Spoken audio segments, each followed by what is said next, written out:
Welcome back, horror movie lovers. Today, we're watching a movie about an exorcism against a demon. Titled, The Exorcism of God. The story takes place in a prison late at night. A priest named Peter is chained to a tiger bench. His consciousness hazy. Standing opposite him are not prison guards, but several ferocious demons. The demons possess the prisoners, turning the cross upside down to become a tool for expelling God. As the demons chant dark anti-God spells, the priest hurriedly brings out the Bible to resist. Unexpectedly, the demons sprinkle something opposite to holy water, which burns on the priest like sulfuric acid. His faith gradually collapses. The demons are also about to obtain the soul and body of this representative of God. In fact, as early as 18 years ago, during his first encounter with this demon, Peter's faith had already wavered. That night, he receives a call and rushes to Sister Magali's home in a hurry. At this time, Magali has already been tied to the bed with chains by her parents. She is possessed by an extremely ferocious demon. As soon as they meet, the demon on the wall makes many ghost faces to demonstrate to this intern priest. But Peter does not expect this. The demon is surprisingly a corrupter. It controls Magali's hands and forcefully violates her.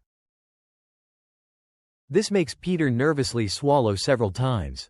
It turns out that Peter and Magali work together at the monastery. He develops some feelings for her, and this weakness is precisely used by the demon as leverage against him. As he watches Magali's distorted face reveal a seductive expression, Peter struggles to endure and takes out the Bible to recite. In the name of Jesus Christ, I command you to leave this body! Leave this body only when you come in it! But unexpectedly, the demon directly tears open Magali's clothes. This scene makes Peter lose all focus. And under this exorcism lacking piety, the effect is clearly minimal. The demon even plays a trick. It first pretends to be defeated by Peter and passes out. Then, when Peter approaches to check, it grabs his hand and places it on a certain part of its body. It also restores Magali's face to its previous appearance. It gently whispers thanks to Peter for saving it. After speaking, it kisses him, and the exhausted Peter, after relaxing his mind, he loses control and eventually crosses the line with Mary. Because Peter is a trainee priest, exorcism requires the church's approval. He acts first and reports later, setting up a camera by the bed to record everything that just happened. No! This incident becomes a thorn in Peter's side. To atone for his guilt, he decides to stay in this remote place, using his identity as a priest to pray for the locals. 17 years pass in the blink of an eye. But on the day of the 18th year, an unprecedented disaster strikes. A plague suddenly breaks out locally, causing many children to become infected. Even the orphanage Peter himself established is not spared. Within just 1 week, 4 orphans tragically die. To make matters worse, because the place is remote and backward, government officials pass the buck, and they cannot even obtain basic medicine. The successive deaths make the locals recall the legend of the Balban demon. Rumors spread rapidly, and people become terrified. This makes Peter very distressed internally. He always feels, all of this relates to that exorcism. It is God punishing him for committing blasphemy. For years, Magali's face constantly flashes in his mind. His faith had not been insufficient and the demon had not possessed his body. The demon would most likely have been eliminated long ago. Therefore, a conscience-stricken Peter makes a major decision. He takes that old videotape, determined to confess to the local bishop and fully reveal the evil he has committed. This is because piety should not have any blemish. Only then can he awaken God's power to drive away demons. Unexpectedly, before Peter finishes explaining his purpose for the visit, the bishop gives him a big surprise. It turns out that the higher-ups heard about everything Peter has done in the area and believe it is an excellent example for promoting religion. So, they specifically approve a large sum of money for him from headquarters to treat children infected with the plague. Since lives are at stake, Peter subconsciously puts the videotape back into his bag. After all, this money means lives, and he cannot allow any complications. Soon, the poor children finally receive effective treatment. This also makes the locals regard Peter even more as a living bodhisattva who saves people from suffering. However, on this very night, Peter receives an unexpected phone call. It turns out the local warden wants to ask Peter for a favor. This is because he holds several heinous criminals, and the most vicious among them turns out to be a girl who is only 18 years old. One morning, while a prison guard was clearing away the dishes, Esperanza suddenly bit off 3 of his fingers. Everyone originally thinks this is an accidental work injury, but unexpectedly, that same night, this prison guard goes mad and dies. And when several people walk into that specially made cell, Peter is completely stunned. It turns out that through the milky white light cast by the iron window, a seductive smile appears on that girl's face, which is surprisingly similar to Magali from back then. And when the girl sees Peter, she also smiles eerily. She says Easter brings miracles and such, meaning she wants to resurrect something. Peter completely does not understand what she means. But before he can speak, he is shocked to discover trauma surprisingly flows out between the girl's legs. I'm wet for you again. This sentence is like a sharp knife that directly pierces Peter's heart. Then the demon also laughs wildly and shouts that she is called Balban. Peter then leaves the cell with a face full of fear. He is always unable to face everything from back then. When Peter returns home at night, he cannot help but kneel before the statue of Jesus and repent sorrowfully. He remembers what he did to Magali. Peter is so sad that he wants to smash his own chest. But after Peter calms down, he discovers something shocking. The statue of Jesus hanging on the cross is gone, and a pool of blood appeared right at his feet. The streaks of blood pointed straight ahead, as if the suffering Jesus had come to walk among humankind. Peter, in a state of confusion, continued searching along the trail of blood. Sure enough, he finds a man crying against the wall. Just as he wants to investigate the matter, Jesus suddenly roars with a ferocious face. Even more terrifying is his gaze. Jesus is possessed by a demon. Peter wakes up with a start, terrified, as if everything is both a dream and reality. However, after finally making it to the next day, something Peter never even dreamed of happens. A beautiful woman finds him. Even though so many years have passed, Peter still recognizes her immediately. She is Magali, with whom he once had an intimate relationship. It turns out she has always worked at a local medical institution. The last time Peter went to check on the children infected with the plague, Magali recognized him. However, considering Peter's reputation, Magali did not dare to acknowledge him rashly. But now she has no choice but to come. She then hands Peter a photograph. The photograph shows a young and beautiful girl. She cries and tells Peter the girl locked in the cell is his biological daughter. It turned out that 18 years earlier, during that exorcism, Magali had become pregnant. To avoid affecting Peter's career and reputation, Magali left the monastery long before giving birth. After hearing this, Peter feels even more guilty. He resolves to expel and destroy the demon from his daughter's body. So, one day, he uses his connections to invite his master, Michael, over, because Michael once had a record of defeating the demon Balban, far surpassing himself, an unfaithful blasphemer. However, facing his students' compliments, Michael appears somewhat confused. He does not understand why this renowned student does not perform the exorcism himself. Peter stammers and says that he did not defeat Balban back then, but was possessed by Balban and only drove it away by making a deal with it. But Michael's first reaction is that it is impossible. He explains that good and evil have been irreconcilable since ancient times, and clergy performing exorcisms among the people have only 2 possibilities: either success or martyrdom. He says that if a clergyman's body is a vessel, then it can only contain holiness and nothing else. Just like Balban and Jesus, they come from the same era. Since then, the noble Balban wants to possess Jesus, but for hundreds of years, it has never achieved its goal. The scene shifts as Michael, who came to do serious business, immediately gets to work. Unfortunately, Michael discovers that not only is Esperanza already possessed by Balban, but also 3 vicious criminals have become puppets of the demon. So, during the day, Michael only briefly meets with Balban, attempting to intimidate it with his presence.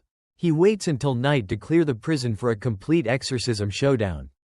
Furthermore, before the final confrontation, Peter threw the old videotape into the fire. He does this because he has already sent its contents in video form to the bishop. Now, he is completely free of his mental burden. But what Peter never expects is that the nun who is praying for him at the orphanage is also being harassed by the demon. Suddenly, a trickle of blood flows from the nun's brow. Moreover, the statue of the Virgin Mary on the altar vanishes into thin air. At the end of the corridor, there is also a blood-stained white cloth. The nun suppresses her fear and lifts it, unexpectedly finding a dead innocent inside. Meanwhile, the statue of the Virgin Mary standing nearby eerily sticks out a black tongue, as if savoring the fresh air of the human world. However, the nun at this moment does not yet know that this actually means the Virgin Mary and the Holy Child have fallen. Before the nun can react, she is struck by a powerful force. The darkness outside the door draws in. At this moment, a child unintentionally wakes up. He discovers the bedroom door is surprisingly open. So he groggily goes to close the door. Unexpectedly, a voice calling from outside the door rings out soon after. Time to play, children! The accompanying knocking sound startles all the children awake. They fearfully crowd into a corner. But they do not expect that what is inevitable always happens. As the bedroom door collapses with a crash, the nun, whose appearance has greatly changed due to demonic possession, hideously extends her sharp claws towards a group of children. Fortunately, Magali, who is on night duty, rushes over. She swiftly pushes the nun down. Closely following, Michael and Peter immediately raise their crucifixes. They quickly suppress and expel the demon. Although the crisis is temporarily resolved, such an event occurring before the exorcism undoubtedly makes the master and apprentice feel even heavier-hearted. With heavy expressions, they walk into the specially designed cell. The ensuing exorcism will undoubtedly be a fierce battle. But what is unexpected is that the wise and powerful Michael surprisingly cannot even last one round before the demon Balban. Even Peter, who rushes forward with all his might to intercept, is also sent flying by Balban with a few simple moves.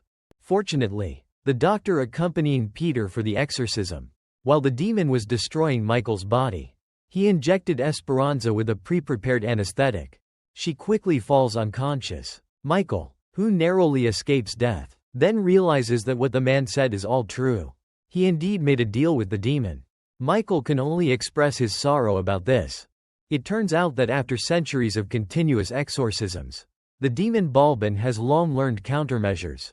This is by making deals with humans to achieve complete immunity to exorcism rituals. However, in contrast, the high-ranking clergy have never considered any improvements. Because during centuries of exorcisms, no one knows which person has ever made a deal with the demon Balban.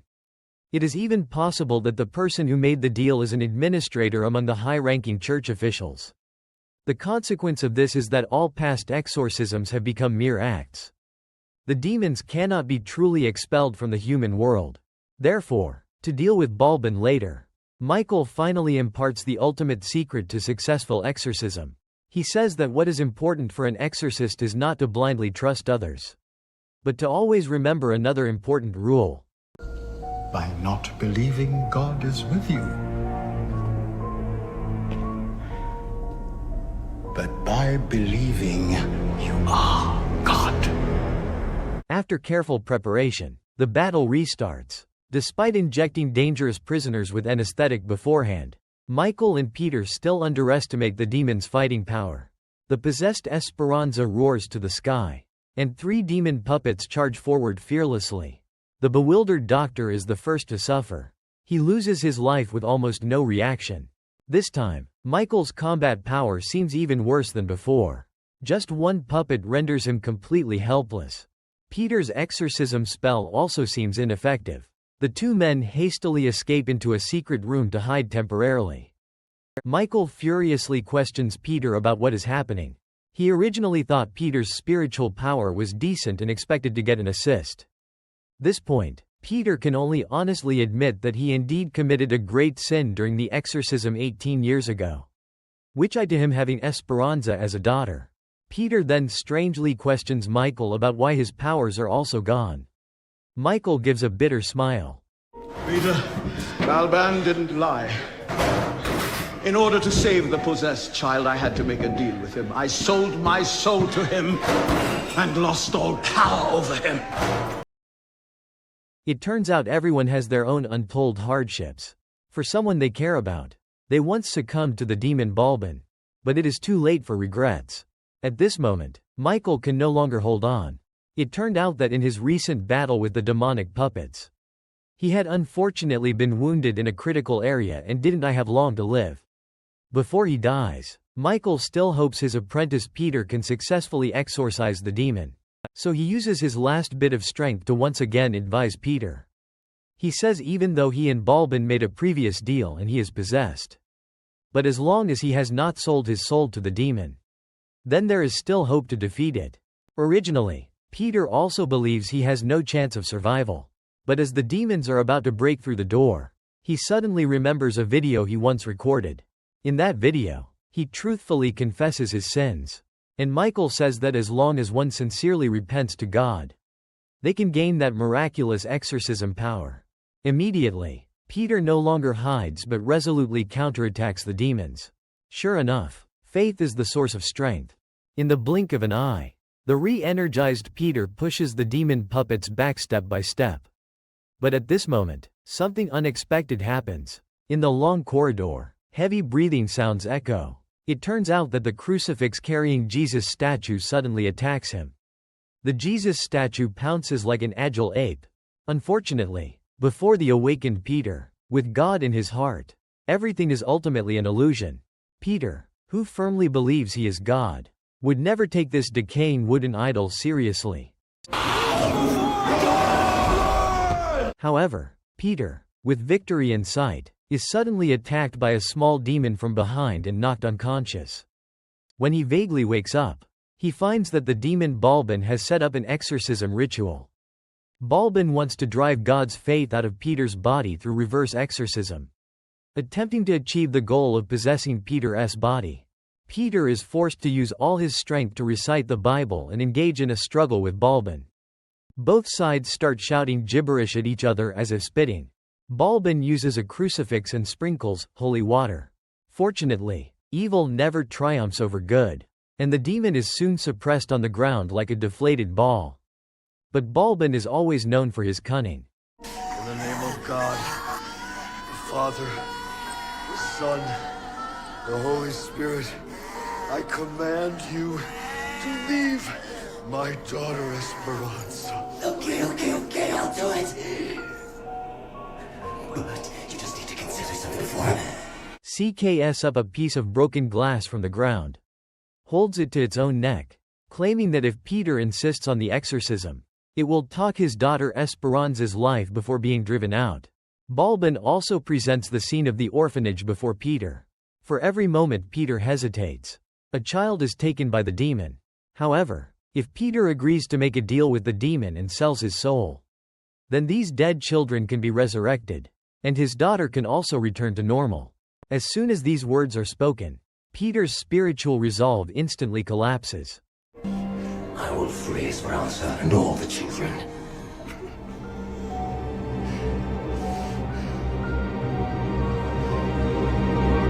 Deal.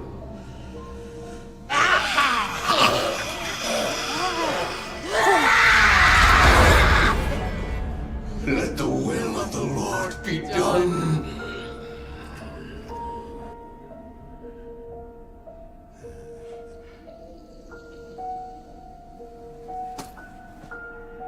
At this point, an exorcism ritual finally ends. To outsiders, it appears Peter successfully performs an exorcism after a great battle, proving himself a true living saint. Even the bishop hears of his deeds, believing his repentance is absolute devotion to faith, and not only voluntarily deletes that unspeakable video. He also tells Peter that he receives a promotion and is about to transfer to the Vatican. At this moment, one sees that after Peter says goodbye to his daughter and turns to the bishop, his pupils turn the unique golden color of a demon. The bishop also flatters him, congratulating Prince Balban on defeating the living saint. It turns out that Balban's power has already infiltrated the church. It is unknown how many high-ranking officials sign a contract with it and sell their souls. In Balban's view, a priest who is willing to sell his soul and faith in exchange for the lives of his children and all living beings is already God at the moment of making that decision.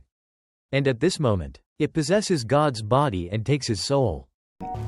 No, the evil ones will not inherit the kingdom of God. They will inherit